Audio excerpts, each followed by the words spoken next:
कंडियारो में degree college ठारूशाह के शागिर्दनि पारां सेप्को की ज़ियादतियुनि ख़िलाफ़ एहतजाजी रैली कढी धरणो हयो वियो।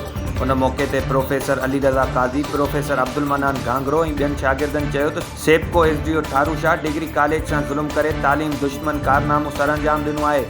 कॉलेज भरिसां ख़ानगी कॉलोनी में गैर क़ानूनी कनेक्शन ॾियण खां इनकार करण ते एसडीओ कॉलेज जी लाइट कटे छॾी आहे, जंहिं सबबि उस्ताद तोड़े शागिर्द ॾुखियाईनि खे मुंहुं ॾियण ते मजबूर आहिनि। हुननि सेप्को इख़्तियारियुनि खां मुतालबो कयो त एसडीओ ठारूशाह ख़िलाफ़ कार्रवाई करे कॉलेज जी लाइट बहाल कराई वञे। ॻोठ गुलाम मोहम्मद जे ॻोठ मानू में ग्वाड़ में 45 वरियनि जी औरत जो मुबैना घुटा ॾिनल लाश वारसनि मूजिबि औरत जो लाश इस्पताल मुंतक़िल कयो, जिते डॉक्टरनि संदसि मौत जी तस्दीक कई। वारसनि पारां औरत जो लाश इस्पताल मुंतक़िल कयो वियो, जिते डॉक्टरनि संदसि मौत जी तस्दीक कई। उन मौके ते वारसनि चयो त मसमात तुलसी मेघवाड़ 5 ॿारनि जी माउ आहे, जेका पुटीअ जे फसलनि में बेहोशी वारी हालत में हथ आई। शक आहे त कंहिं तुलसीअ खे क़त्ल कयो आहे। संदसि पोस्टमार्टम इस्पताल में हलंदड़ आहे।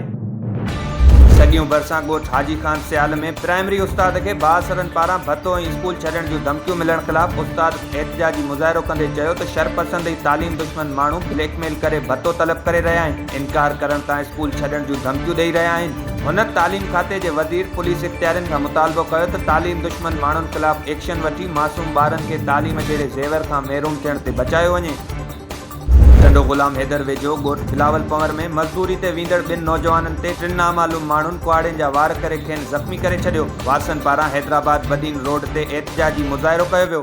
उन मौके ते वारसनि चयो त असांजे 2 नौजवाननि रशीद पंवर ऐं एहसान पंवर ते नामालूम माण्हुनि हमलो करे खेनि ज़ख़्मी करे छॾियो आहे।